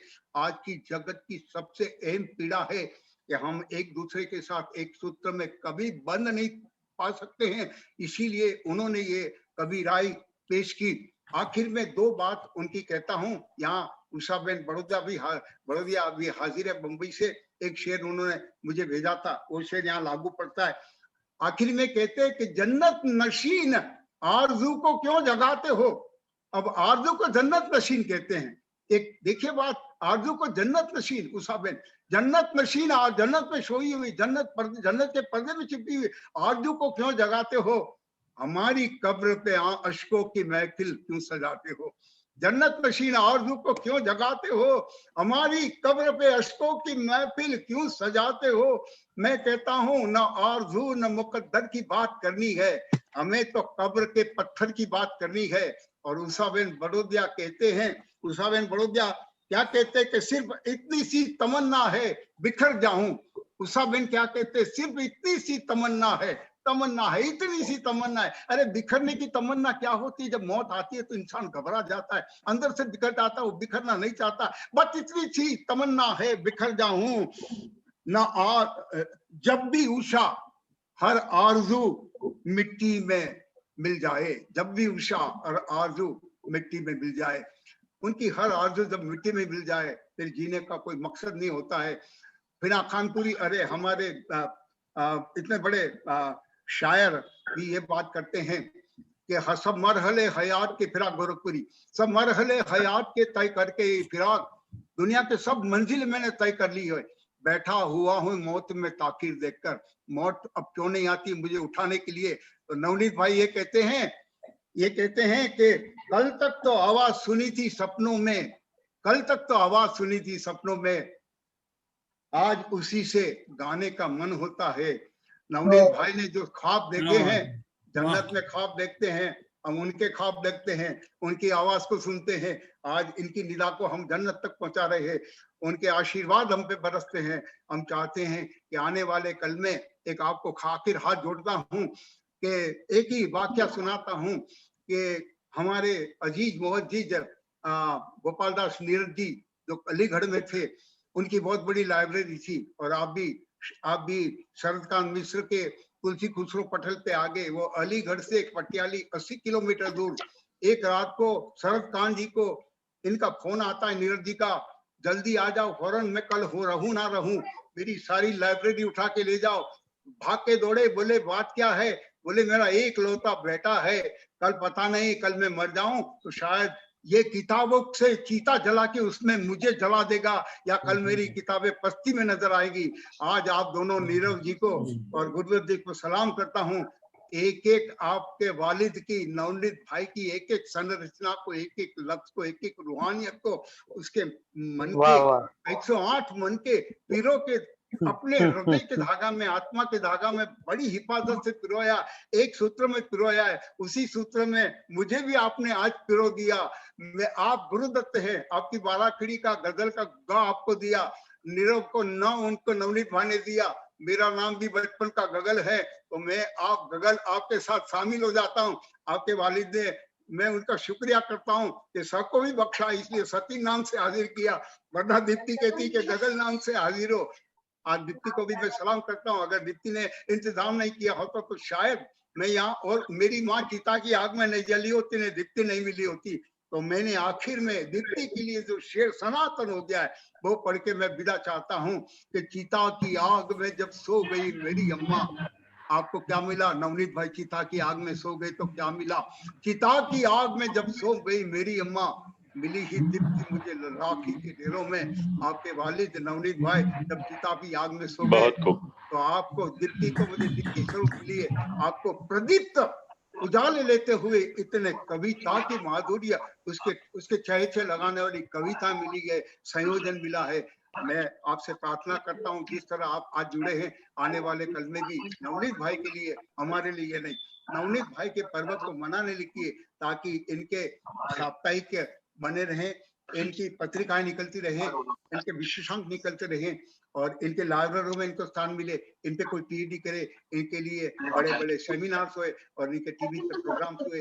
यही एक ख्वाहिश के साथ, मुराद के साथ मैं आप सबसे रुखसत फरमा रहा हूँ। अगर ज्यादा बोल दिया तो माफ करना। सत्येंद्र भाई, आप बोलते ही रहे, बस मन ऐसा करता है कि आप बस बोलते ही रहे और हम सुनते जाए।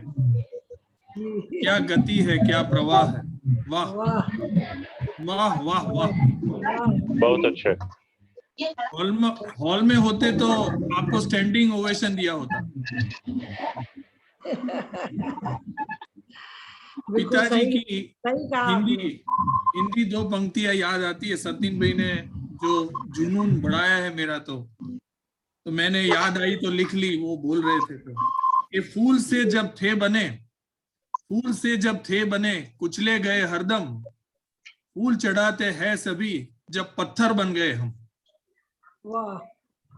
फूल से जब थे बने कुचले गए हरदम, फूल चढ़ाते हैं सभी जब पत्थर बन गए हम।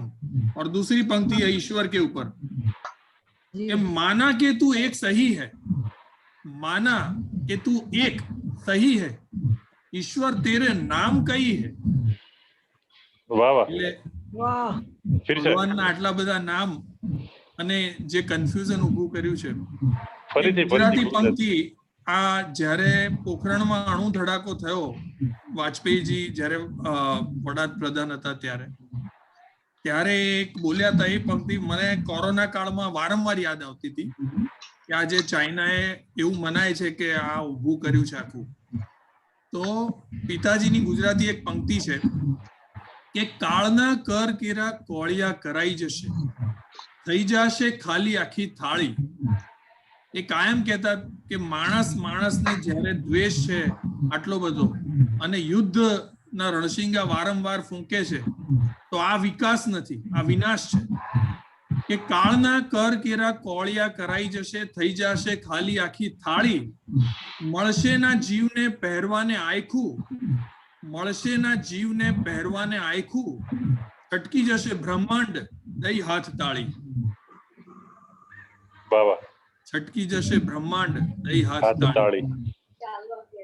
તો ડોક્ટર નીરવ, મારા ભાઈને વિનંતી કરું કે સમય થોડોક વધી રહ્યો છે, જો પોસિબલ હોય તો ડોક્ટર પિતાજીના મિત્ર અને શુભેચ્છક વિજયભાઈ ઠક્કર જે હાજર નથી થઈ શક્યા, આપ વિજય ઠક્કરને ટીવી પર વારંવાર પહેલા જોયા હશે, જે ન્યૂઝ રીડર તરીકે કાયમ અમદાવાદ દૂરદર્શન પર આવતા હતા।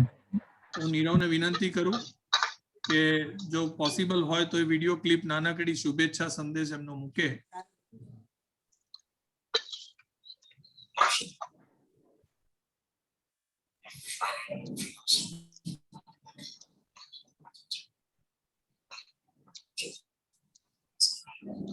ઓડિયો નથી. નીરવ ઓડિયો નથી. ઓકે, એક મિનિટ.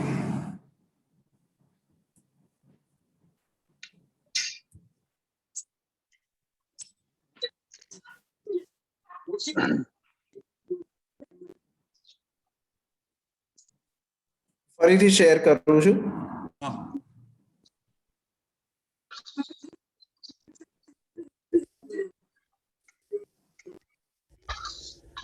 એમનું વ્યક્તિત્વ જ એવું કે એમના આવનાર કોઈ ના પણ એ અંગત બની જાય અને એમના જીવનની ફિલસૂફી જેવી કે જે કોઈ એમના હૃદયની નજીક પહોંચી જાય તો પછી એની તમામ મુશ્કેલીઓ, એની તકલીફો એ એમની બની જાય અને એ તકલીફોના નિવારણ માટે નવનીતભાઈ પોતાની તમામ શક્તિઓ ખર્ચી નાખે.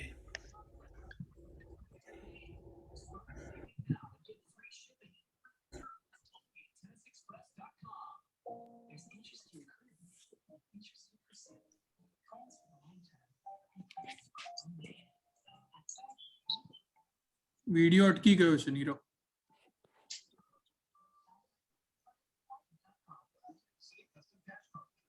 નીરવ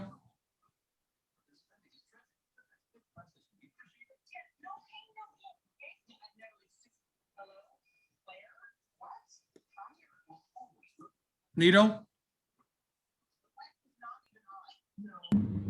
નીરવભાઈ કેમ નીરવ થઈ ગયા?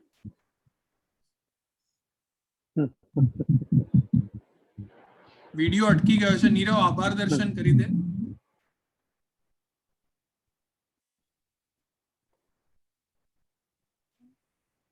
Gurudat bhai, Harsh here. Welcome sir, welcome. How are you? This program is very good and we all enjoy. और एक छोटा सा संस्मरण मैं भी अपना शेयर करना चाहता हूँ अंकल के बारे में, अगर आप इजाजत दें. एक्चुअली બહુ જ બધા મહાનુભાવો સાથે છે. જો બધા સંસ્મરણ કરવા બેસે તો બહુ લાંબુ થશે, પણ પર્સનલ વાતો આપણે પાછા ફોનમાં કરીએ. નીરવ, હા, જરાક આભાર દર્શન કરી દે. હા હા હા હા એટલે પેલો બેકમાં વિડિયો ચાલુ હતો એટલે કઈ નહીં.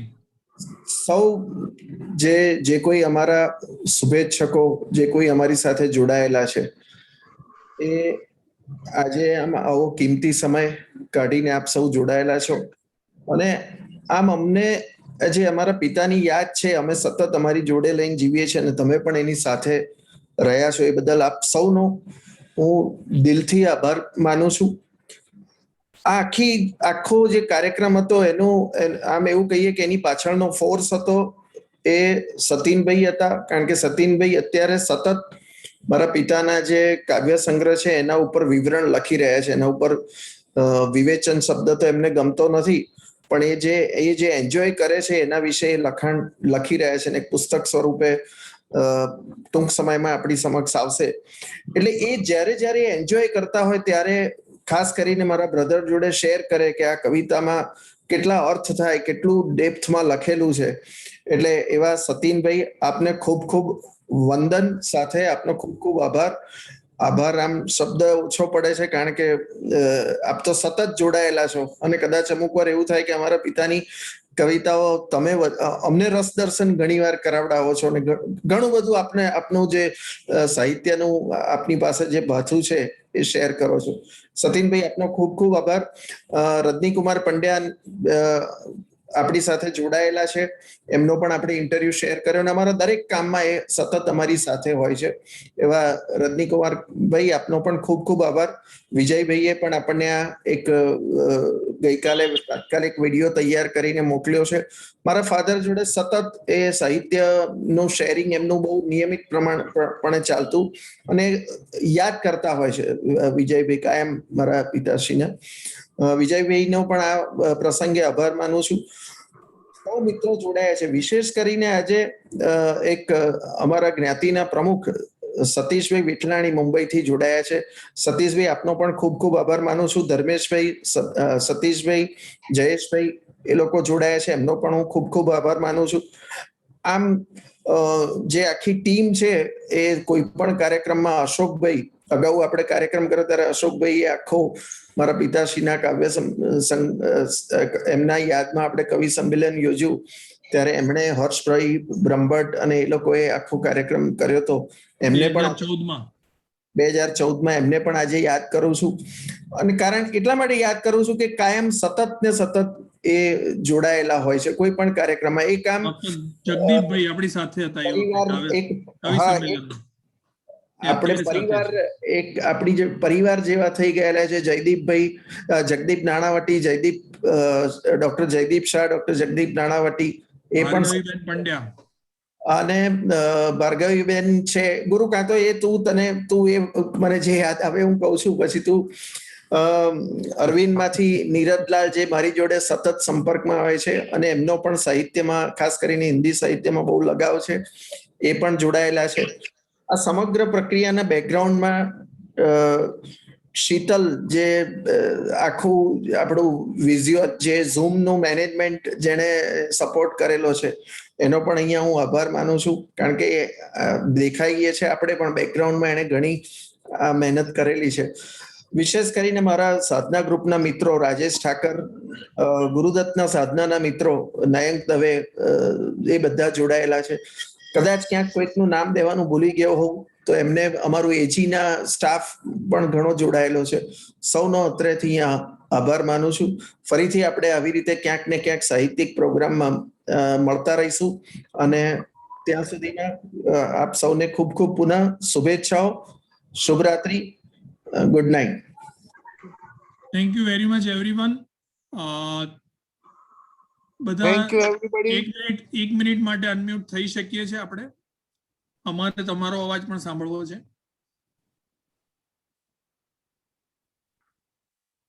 Thank you. નીરવભાઈ, ગુરુદત્ત. थैंक यू सचिन भाई, आयोजन बदल नीरव भाई, बहुत बढ़िया. થેન્ક યુ गुरुदत्त भाई, सौने अभिनंदन. Thank you Sachin. સરસ કાર્યક્રમ. थैंक यू गुरु. नाम लूं मैं, मुझे हर किसी ने मारा. गुरु, थैंक यू वेरी मच.